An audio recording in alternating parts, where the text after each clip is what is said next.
Welcome back to another episode on Journey to Authenticity, a podcast helping you to become fully authentic on your journey to success. I'm your host, Braden Belknap, and I'm a human just like you, striving to build a dream life, all while I stay true to myself. But what if you're in a position of almost wanting to be ordinary to simply fit in? You're in a position of comparing yourself to other individuals. Maybe that's your timeline, your looks, your characteristics. And you just want to be normal. You want to be accepted. You want to have the success as everybody else. That's exactly why we have Ben Kjar joining us today, as he's struggled with that all. He was born with a disability, causing him to look different. And through the aspect of wanting the girls, wanting to look like Billy or Joe over here, he fell in the state of being unauthentic, wanting to be ordinary, wanting to fit into the box. And as he went through those hardships, he transformed that, recognizing that he wanted to be uniquely Ben and becoming the extraordinary individual that he is. That in mind, welcome to the show, Ben. Yeah, I'm grateful to be here. Thanks for having me out, man. Absolutely. I got to shout out Mark McCormack, right? Met you at Be Better event, and he killed it. Yeah. Mark's the man. He's a great individual, large in stature, but just large and loving, man. He just loves big, and he really pours into everybody he meets. Yeah, he's a big teddy bear, for sure. He lights up the room. He has a way about him that when he walks in, you know he's there. And you know that you can rely on him. He's a good guy. Yeah. Anyway, so what inspired speaking for you? Speaking for me, I told you a little bit before this, but just so everyone can hear here, I didn't want to speak, so I speak quite a bit now. I'll be on stages 50, 60, 70 times a year.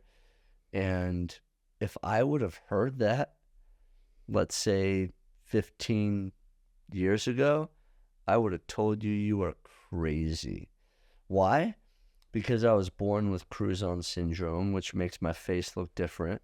And so for me to put myself out there on purpose, intentionally, is the last thing I wanted to do. I wanted to fit in, not stand out. And it was in 2011, I was getting ready to train for the 2012 Olympic Games. And I was going for the Olympic trials.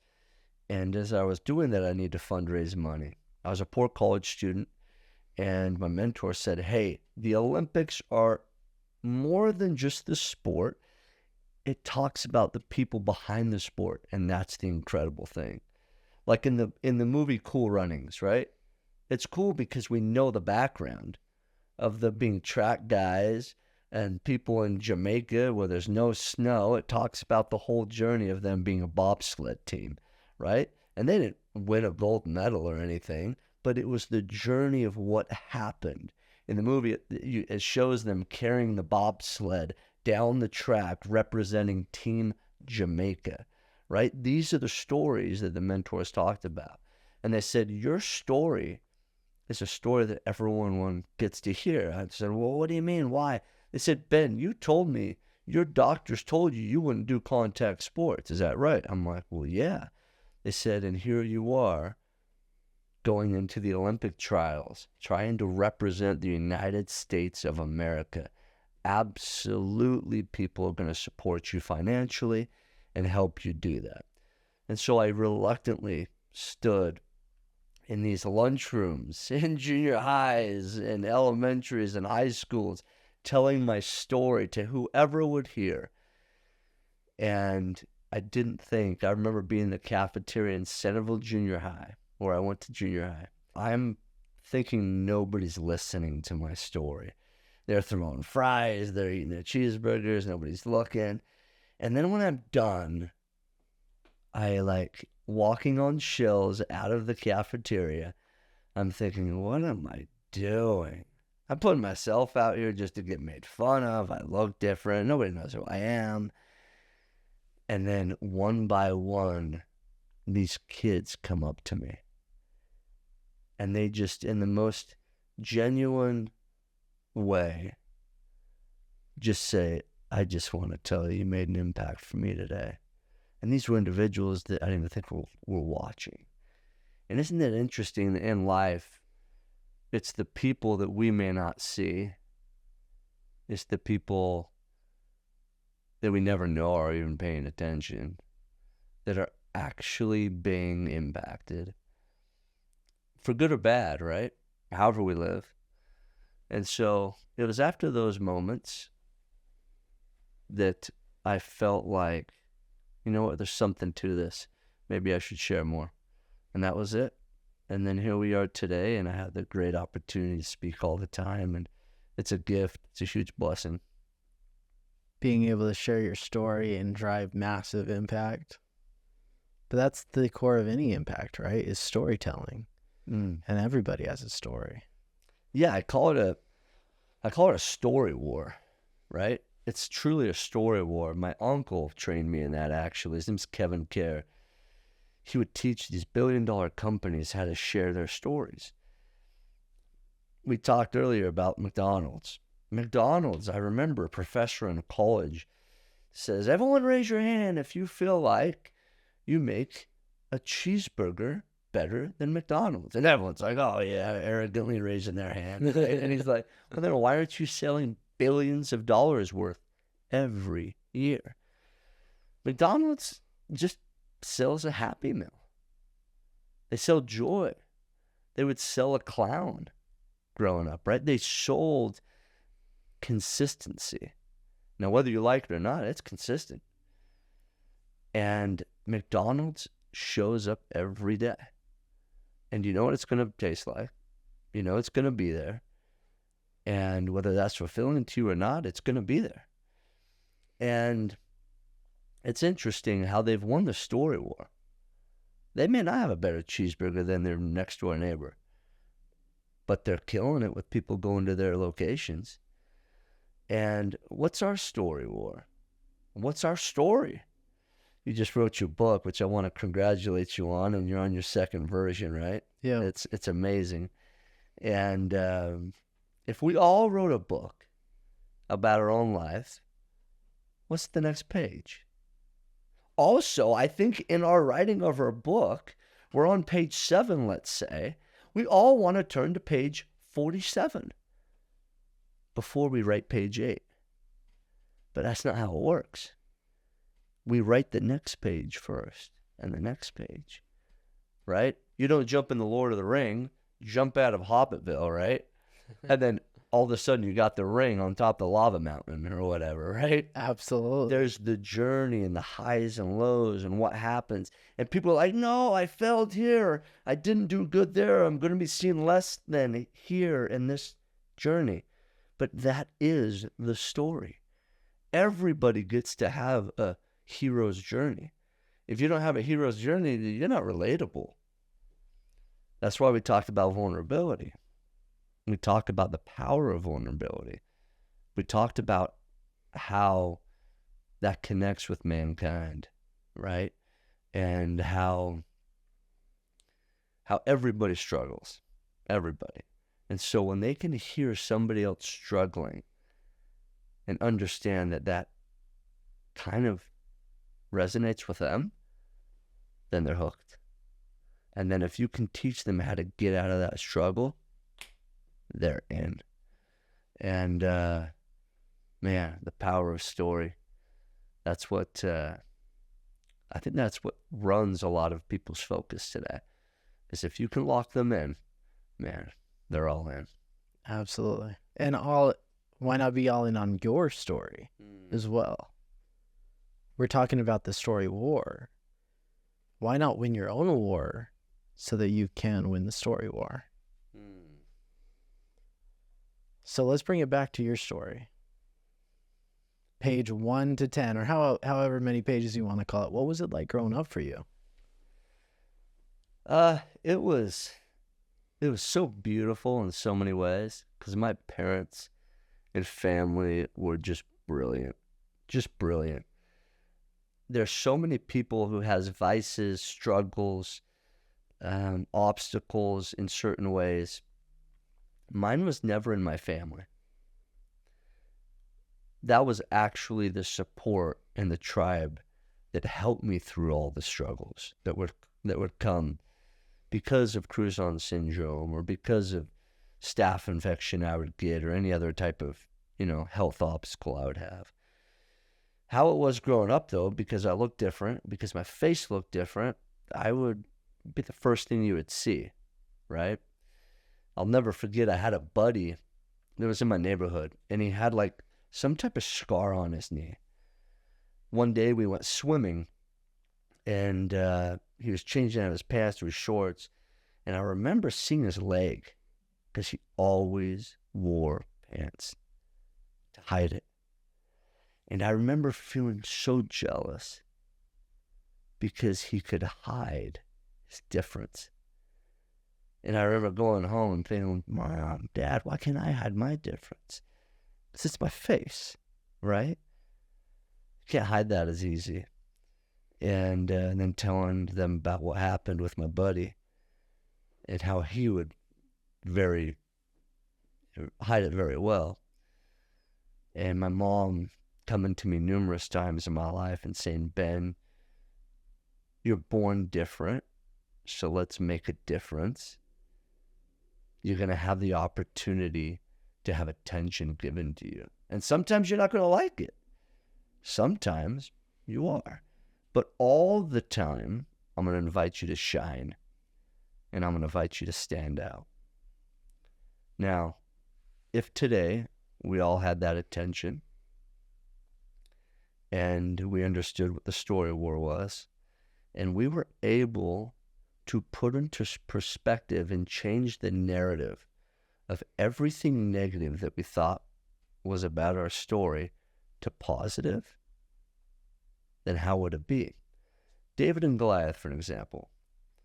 If David kept the narrative of what everyone told him, go back to your town, little boy. He was just there to feed his brothers, right? Get out of here. You're not old enough. You don't have weapons. You can't even hold up a sword. He probably couldn't, but he could hold a sling. Yes, of course I can't hold up a sword, and I'm not going to against that freaking monster. I'm not getting close to that dude. So he took the narrative, completely changed perspective, and won that war. By the approach, by the angles, by the tactics, by the techniques, and by the mentality. I don't care if you're young or old. I don't care what age you are or what background you come from. We all have a war within us, and we all have a story. And my hope is that everyone who hears this podcast understands that they're born to write their life's book. That's all scriptures is, actually. It's just a story of people, of their life's book. That's it. We just read it again and again. Decades from now, centuries from now, if someone picks up your book, would it be scripture to them?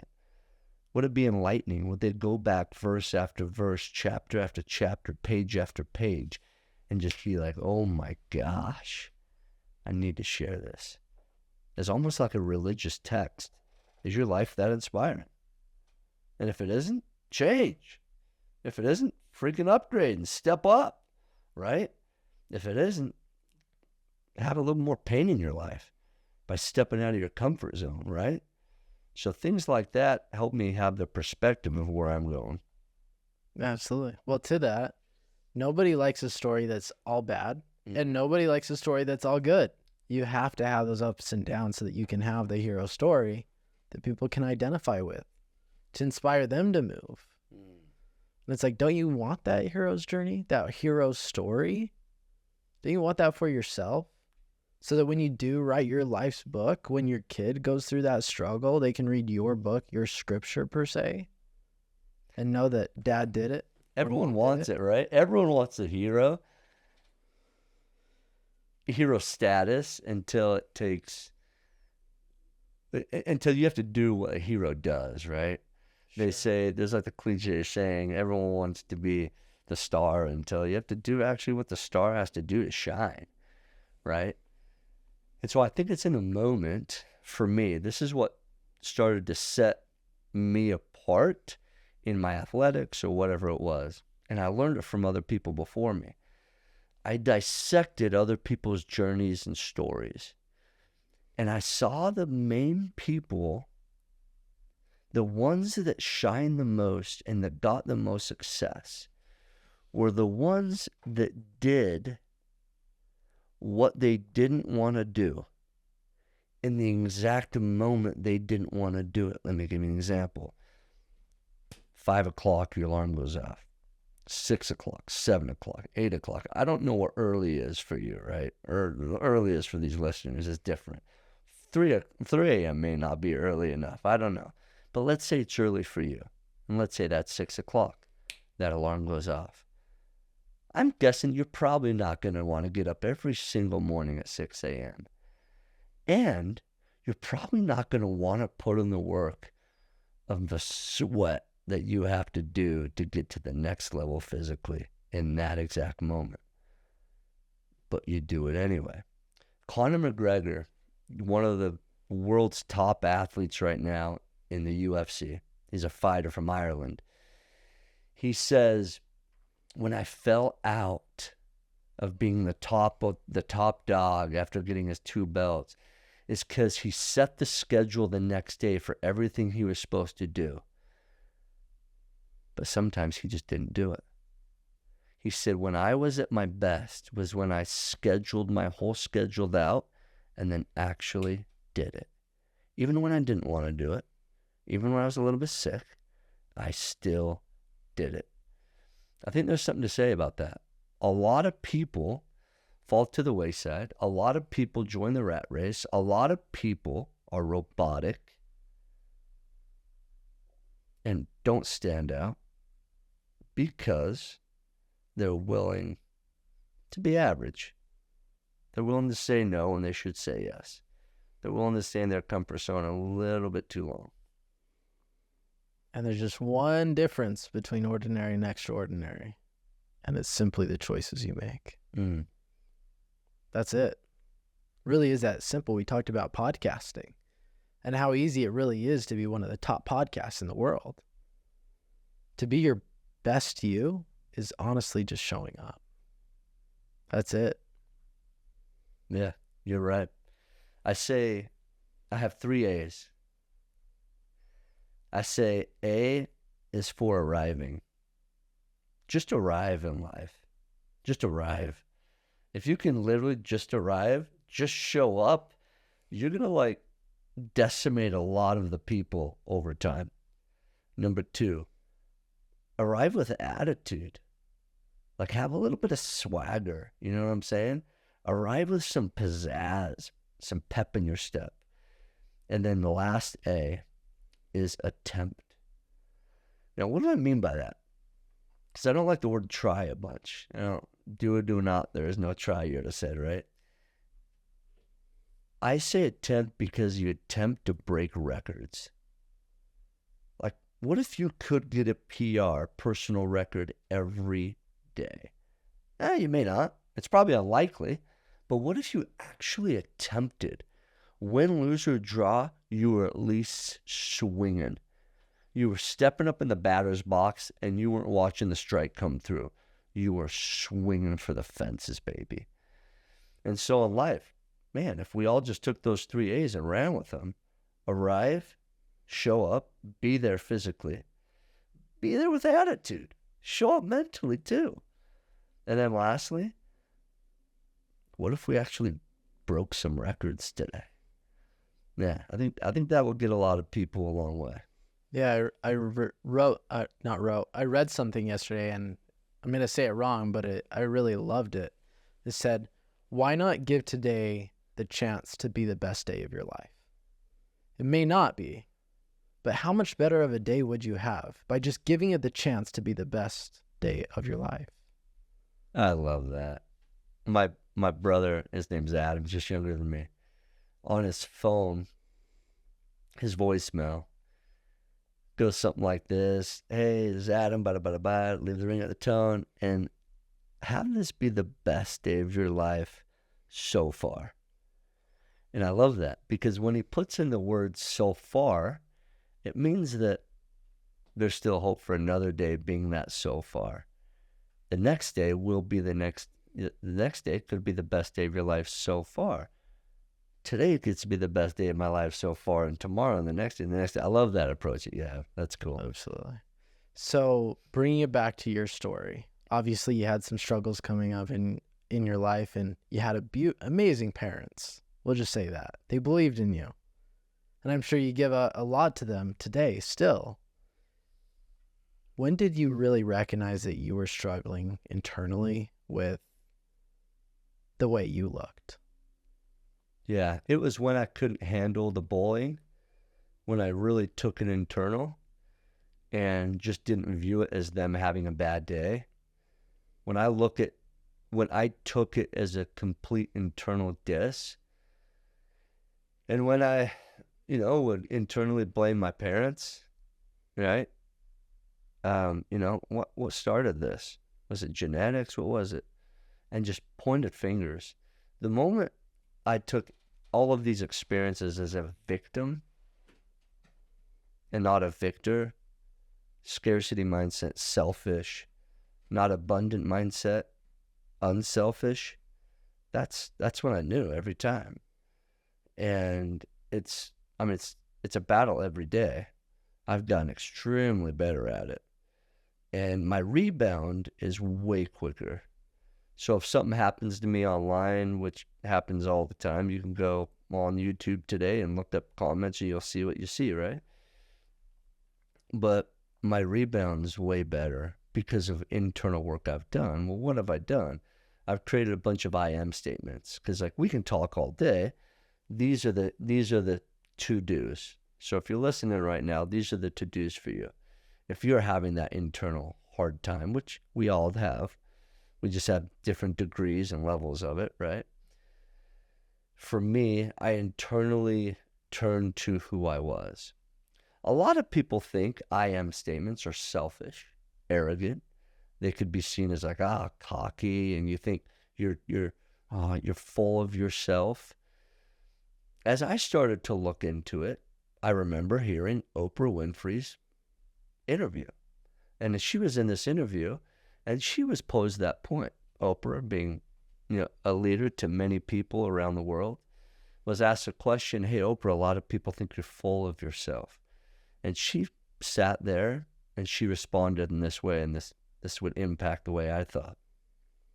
She said, would they rather have me be empty of myself? Would they rather have me be empty? A vacant, just glass of nothingness?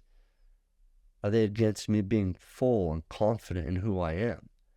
Now, I get it. There's a fine line between very arrogant and cocky and know who you are. For me, I didn't know who I was for a long time.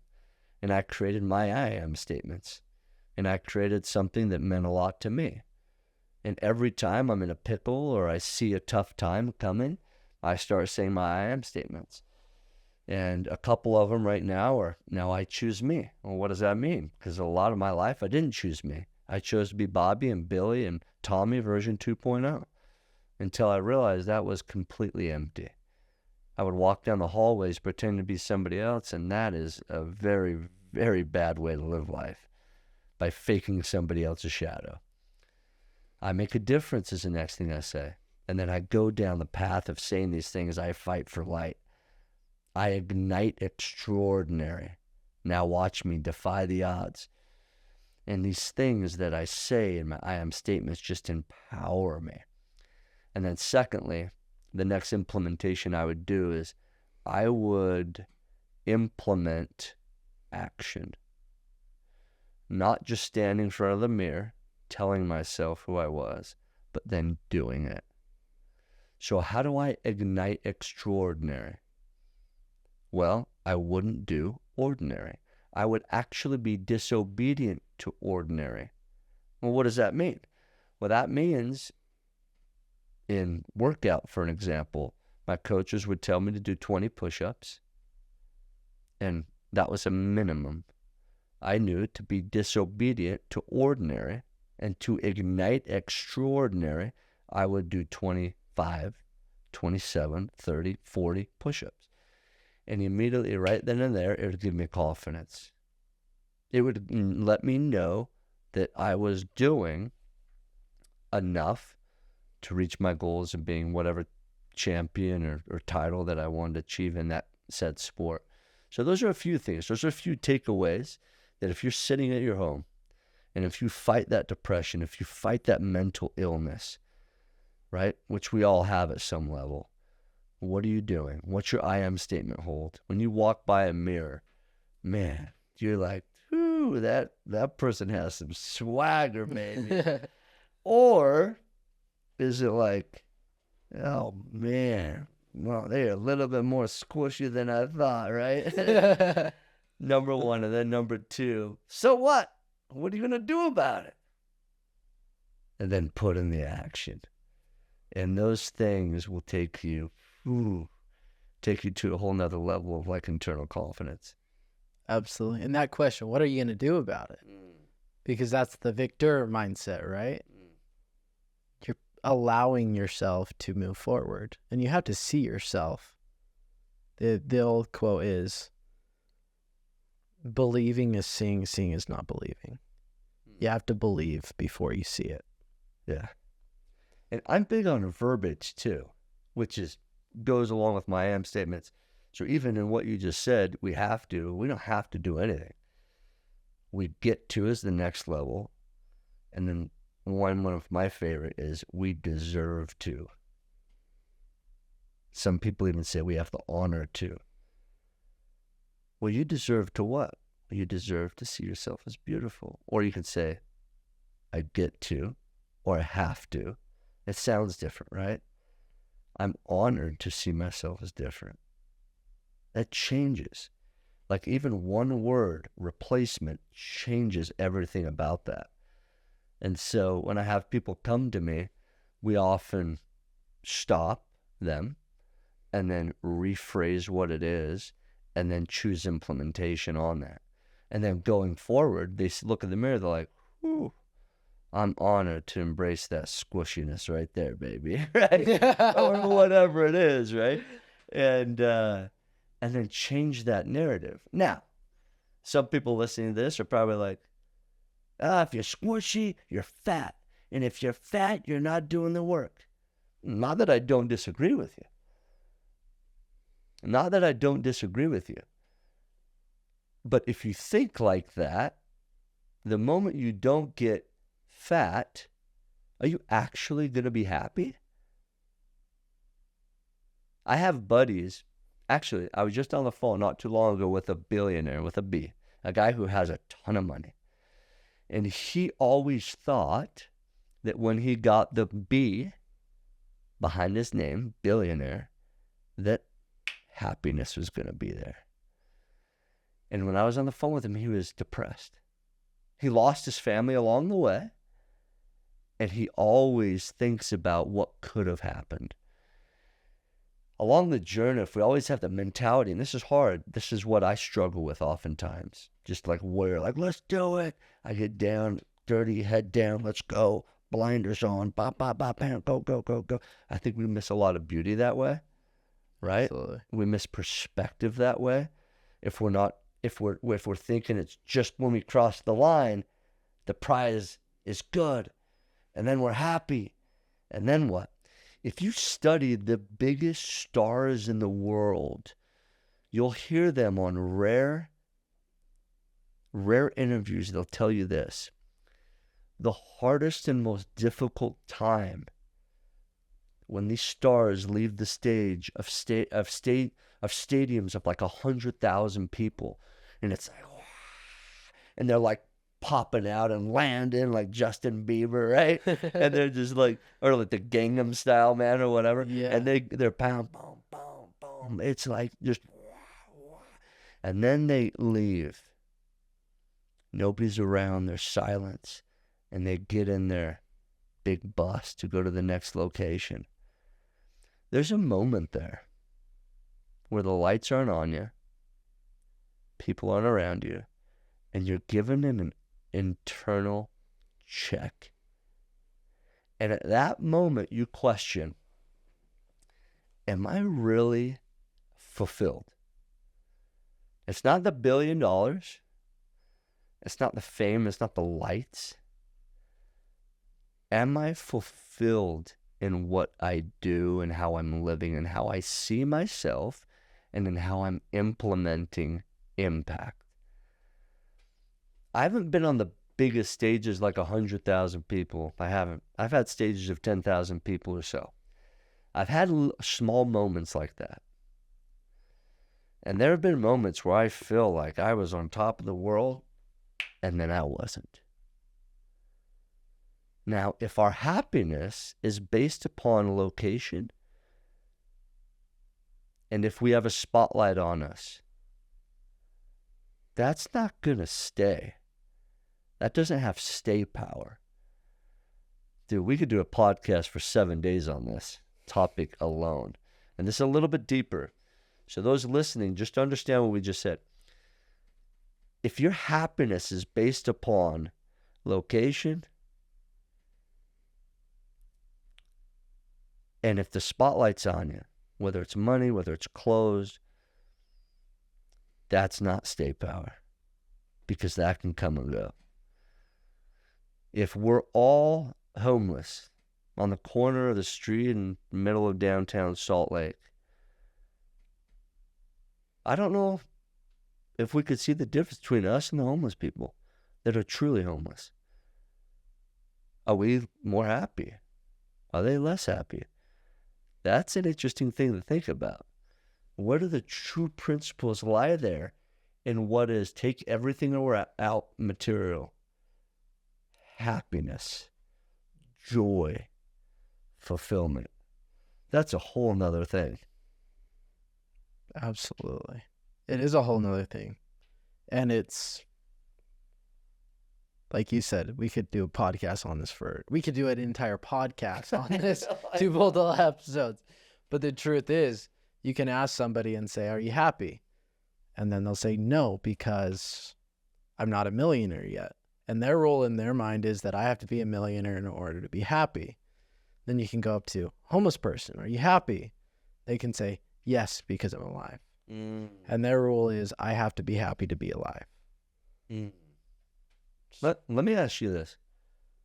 What makes you, this is very personal, what makes you happy? The little things alive, man, honestly. My wife, my dogs, but most importantly, me, because I can't make them fully happy and make them live their best dog lives and best wife lives if I'm not 100%. So what makes me happy is seeing where I was at yesterday and how I improved today. That's cool. As long as I'm improving every single day, to me, that's a win. So let me ask you this. What if you don't improve? Because we have those days. It's really hard to have a week where it's 100%, day after day, 7 days in a row. We're killing it. Sure. And dude, if we're improving every single day, even 1%, that's freaking awesome. That's really good. What about the days that we don't do that? How do you maintain joy, happiness? How do you function on that, understanding that every day is not necessarily an absolute progressive day? Here's the cool thing. Progression is all perspective.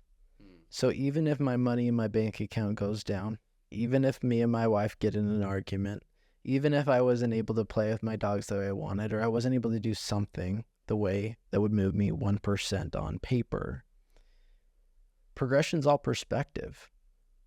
I learned something from the argument, which allows me to be 1% better next argument so that I can show up more fully. If I wasn't able to hang out with the dogs that I like to, and for the amount of time that I like to, why wasn't I able to? Awareness is the key to anything in life. But it's also permission to stay the same. It's your choice. But you have to be willing to ask yourself the hard questions. Where did I go wrong to cause that argument? Where did I go wrong in my time management to where I wasn't able to spend time with my dogs? Where did I go wrong to where I wasn't able to show up fully in my workout today? You got to look yourself in the mirror, man. And that'll give you permission to still grow 1%, even if it's not on paper. I love that. That's powerful. I was just in California. We went on a cruise with a bunch of guys and their spouses with a man named Matt Townsend. He's known as being one of the best relationship coaches in the world. And he hit on what you just said, which is really cool. And I want to highlight that. You said you learned something from a potential argument with your wife. He said that same thing. He's like, guys, and he's just real. That's why I love him. He's like, guys, you ain't going to be perfect. Just because you come to this, you will fight, right? He's like, you're going to have arguments. And he's like, if you don't, it means you're probably not sticking up to your passions and you're just folding. He said, my goal is that you just learn how to fight better. Boom. I sat down in my seat and I'm just like, wow. Isn't it interesting? All of us are going to die. None of us get through this life unscathed. What if we learned how to just die a little bit better? Right? Yeah. What if we learned that journey of what that looks like? What if we learned in life that our fight could just be done a little bit better? We're all going to die. We're all going to fight. We're all going to screw up.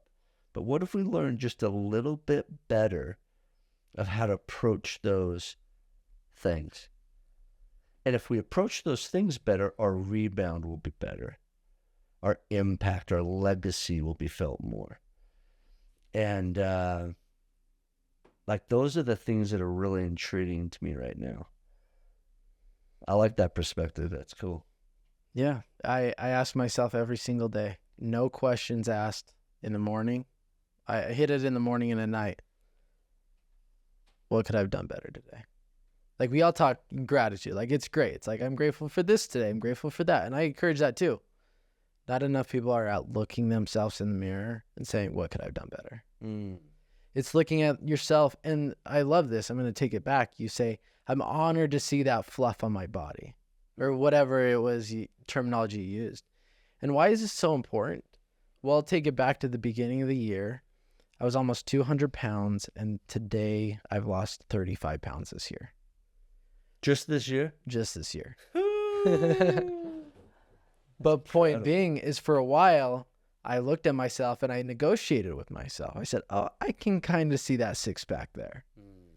The moment I saw myself that I was too heavy is the moment that gave me permission to say something has got to change. You have to be honest with yourself or nothing will get better. It will only get worse.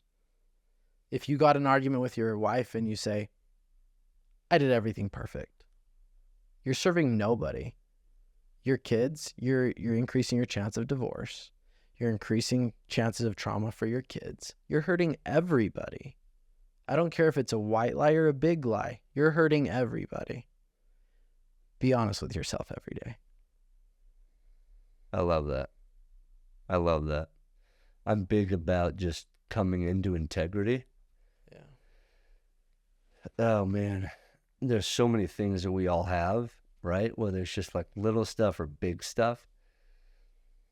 And I've seen a couple of my friends have some bigger things that they came to their wife in integrity with or business partner or whatever it is. And they just left a lasting influence and impact on me. Of, man, if they can do it, I can do it. I can do it. Whether it's a small or big thing, right? When we come into integrity with the people that we love and even the people that we don't care about, life it's lived a different way, right? That allows us to what I call sleep easy, right? You know the buddies and the people that you know that can sleep anywhere because they have an innocent heart. They have an innocent spirit and they have an innocent way about them. They can sleep easy at night because they know they live their life, first of all, with accountability, like you mentioned. They're able to look at God and say, hey, what did I do? What can I do better today? Help my feet move forward tomorrow in a way where I do those things a little bit better. And it's about progression, right? And perspective. How do you help me live better tomorrow? That's cool. I love that. Exactly. So I want to bring it back to your story. We've talked a lot about victim versus victor. Excuse me. What was the moment that you transitioned your life to? I know who I am, and I am my victor. I love that. For me, it's taken more than just one moment, but there's been some moments where it's usually been after a really dark space in my life, or a dark moment, or maybe when I was in public and I was called out, verbally assaulted per se, in front of other people, that really hit home to me and made me really think about who I was and what I'm here for. That changed my perspective on obstacles going forward. Because if you realize that your darkest of times are actually not a dead end, but a new beginning, then you see perspective and narrative in that moment completely different. You see it as an opportunity, right? Absolutely. And it would have to have been in junior high, where I had numerous situations. I started to like girls, and I started getting attracted to girls. I wanted them to notice me, right? And I looked a little bit different, so like I always had an internal, oh man, what do they think or whatever. But I kept arriving. I kept showing up, and I kept doing it with a different swagger and attitude that I had. And I would wear these like cool funky clothes that wouldn't make me fit in anymore. I would stick out, I would stand out, and I would be extraordinary. And then I would just attempt to do some things I felt really uncomfortable doing, man.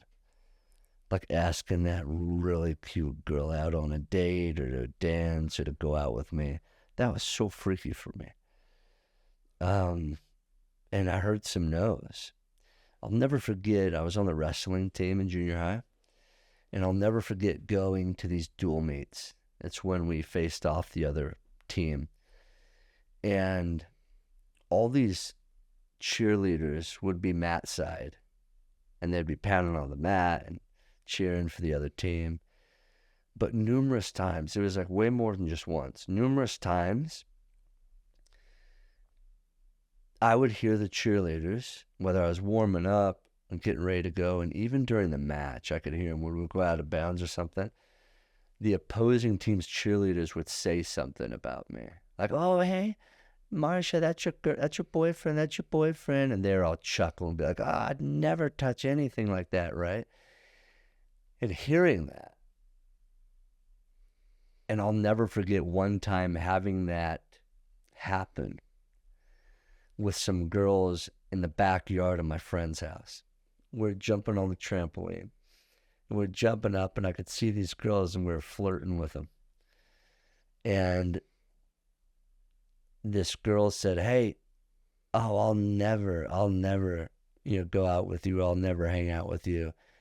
And I just remember saying, oh, I'll never give up on you, babe, and having this mentality and this swagger.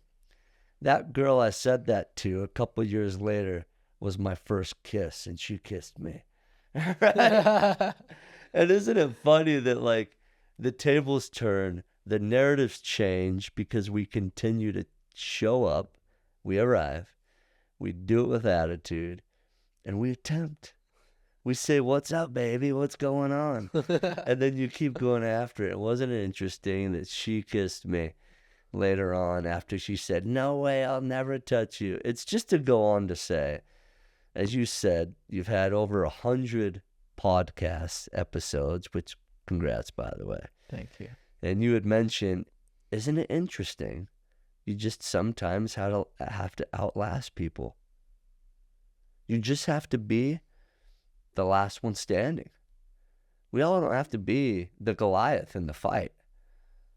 We just have to be willing to stand out and be the last one, or be one of the last ones, right? By doing what? By consistently showing up, doing it with attitude, and man, attempt something cool. I call them legacy plays. Like, man, do something that's actually going to play a part of you leaving a big legacy. This is one for you, man. If you guys have kids in the future, even if you don't, you have nieces and nephews or whoever you have in your family, or the general public. Bro, this technology that you've created in a podcast, it's going to be here long after you're gone. That's a legacy play. That's pretty freaking cool. So I'm honored to be here. I mean, I'm honored to be on your legacy play. I'm honored to be a part of it. Well, I could talk to you for hours, man. I mean, I feel like we scratched the surface here. But a couple more questions, just quick hitters. One is, if there was one last piece of advice that you could leave with the audience today, what would that be? That is so good.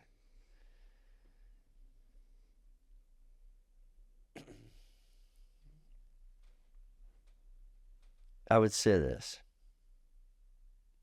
And I'm saying this because this is how much it's impacted me. Figure out who you are and flex that. Because I have lived life under somebody else's shadow, wanting to be that shadow before.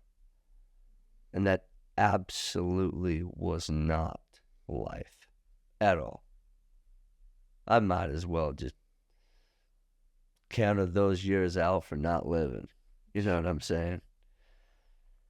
So my best piece of advice is figure out who you are and who you want to be, because we can also change and maneuver and mold to be somebody better.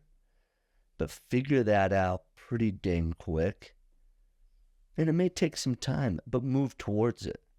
Sure. And then flex it, man. Wear the clothes, wear the earrings, buy the car if it makes sense for you. Be the friend, right? Do the thing.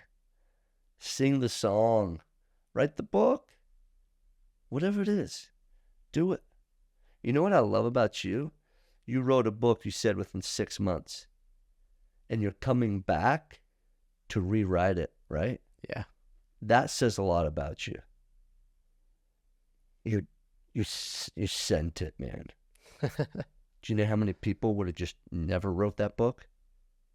I imagine you're rewriting it because there's more to add, right? More to add, more to offer. More to Absolutely. offer. But you've done it. So do the 6 month, do the 6 week book, do the coloring book. Put out a tic-tac-toe book. I don't care. Send it. Send it in your manner, in your likeness, in whatever that is about you. Be you. Like, shine. I have a documentary coming out, and I'm doing it with the most brilliant guys, TC and Tanner Christensen. Their last documentary they sold to Netflix. We may do something similar, we'll see. But it's called Stand Out. And isn't it fitting that for a lot of my life I didn't want to do that. I wanted to fit in and don't notice me. But as I've chosen to be me and doing it as the best I know how, I've had the opportunity and given myself the permission, as you said, to stand out and flex that in the most honorable way. And as I do that, my kids watch me do it. My wife sees it. And it gives them permission and gratitude and the opportunity to step into that light, to step into that new beginning, that opportunity. Knowing the trials are going to come, knowing that crappy is going to come, darkness is going to come, but bro, we're going to fight for that light, baby. And we're going to do it, and we're going to swing for the fences. And we're going to strike you out a bunch of times and get bruised and broken bones along the way. But guess what? We're living, baby, and we're feeling. For a lot of my life, bro, I didn't feel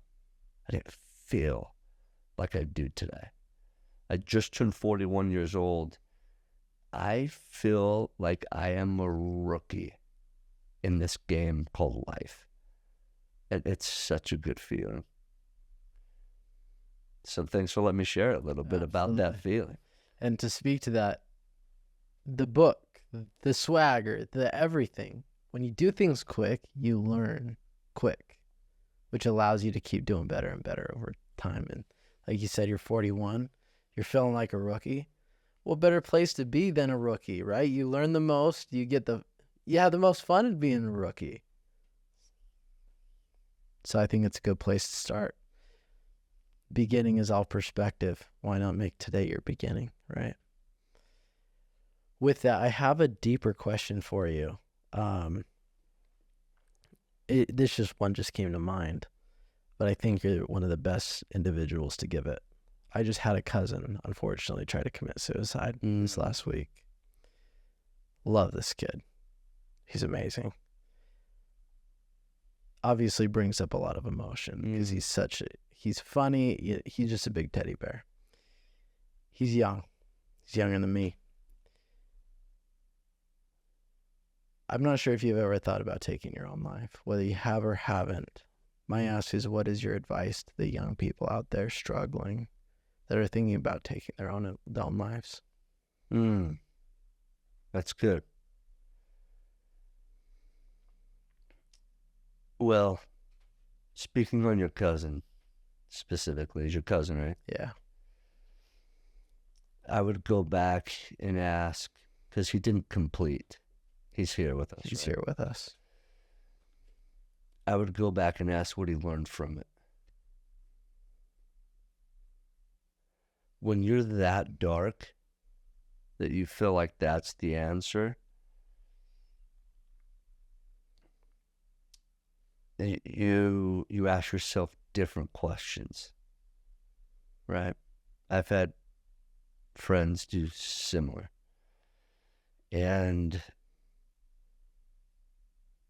I don't feel like there's a lot of answers and solutions from completing that activity.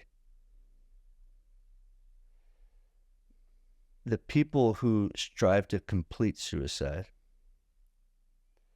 feel like the world is better without them in it. And it, matter of fact, is not. It really isn't. The world is better with them in it, striving to be better. That's it. And the world gets to have more journeys and stories be told of people coming out of that. What we hear on media is the people that complete suicide. Depression, sadness, darkness. How often do we want to hear the opposite? I would go to say all the time, right? We want to hear the journey of, this is where I was, and I chose this. I saw a new beginning, not a dead end. And I think you're a rare individual if you haven't contemplated that. Now, there's different levels of contemplation. There's a level of, taking whatever that thing is and, going through with it or having it present in your house to do it. And then there's the thought of it. I'm here to say that we all have dark times, and I'm here to say the world gets to hear what took you to that dark time and then what brought you out of it. Before this podcast, we talked about vulnerability. And I'm here to say that those individuals that are in that moment of darkness just literally feel like they do not connect. And usually 100% of the time, that's the answer. I am just not connecting. And connecting or anti-connecting is literally depression. And those dark things and depression and things that we feel like we can't come back from is an absolute lie of the dark side. You can come back from anything. How do you come back is the difference. And I'm here to tell you, if you're in that dark spot, which I guarantee someone listening to this podcast, wherever they hear it, whatever they view it, will be feeling that moment of darkness. We'll be feeling that moment of question. We'll be feeling that moment of what do I do now? Maybe you've had a divorce. Maybe you've had a death in the family. Maybe you've just lost their dear loved one. I don't know. But I do know this. So now what? Is there a better way? I'm here to tell you there's a freaking better way. And I'm here to tell you I need you. I'm here to tell you my kids need you. I'm here to tell you the world needs you. And I'm here to tell you to please, what I say in my I am statement is I fight for light. I ignite extraordinary. So go be that difference, because you were born to stand out. So why don't you stand out? Stop pretending to be other people, because you're right. You can't pretend to be other people your whole life and live fulfilled. Take that fake shadow of someone else that you've been trying to follow, and why don't you push them aside? Let them die out of your life. But you stay. And you live. But live you. Wear the red or orange shirt that you have in your closet that you've never wore. Wear the thing that's bright and light and will make you stick out. Say the words. Love the person. Call that cousin that you haven't talked to in 7 months because you're so pissed off at him. Call the individual. Forgive them. Love them. Pour into them.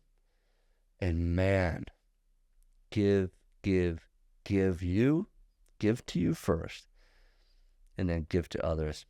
So those of you guys who are contemplating anything that serious, just know, hey, you too, we've had that. We've been there. And I'm here to tell you that, oh my gosh, life is so beautiful. On the life of you being you. Connecting. Living. Attempting. Arriving. And doing it with some freaking attitude. So hopefully that reaches your soul. Hopefully that reaches your heart. And hopefully you can grab onto that and run with it a little bit. Reached my heart, so I know it reached theirs. Now the last question is, what is your definition of an authentic life? Man, I feel like I could just say that same thing again. An That's authentic fair. life. That's No, like what I'm we've gonna been talking about. I'm gonna do it again. An authentic life is something that I feel like we're all snowflakes in the best term, because when a snowflake, when you hold it in your hand, if you were to dissect it and under a microscope, neither of them ever match. They're all individual. They're all very creative. They're all custom. But we all want to be a snowman. We all want to be a snowball. We all want to take away the authenticity of it and just fit in. An authentic life is like a genuine, sincere life. An authentic life can be super lonely too. Because not always popular. Because popularity can be construed as everyone else is doing it, so why don't you just do it? Fit in.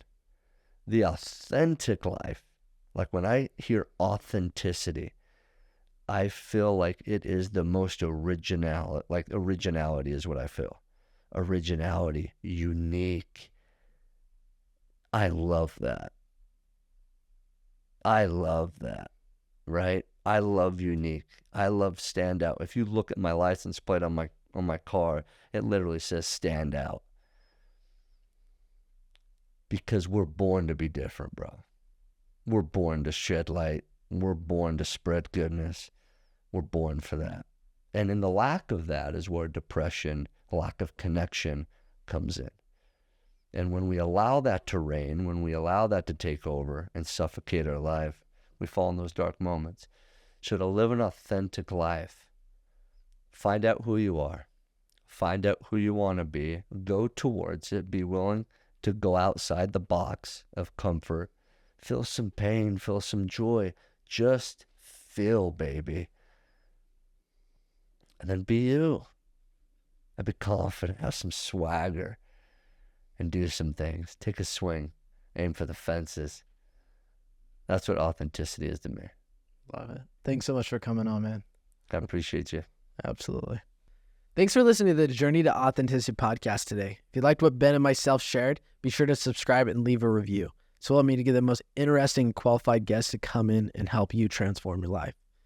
Also, while I have you here, if you have 5 individuals, whether that's in your company, in a group, in an event, where you want them to hear not just a motivated message, but also a message that helps create actionable steps to transform their life, be sure to go to bradenbelknap.com or go to the link below. Look forward to talking to you and your company. Have a good one, everybody.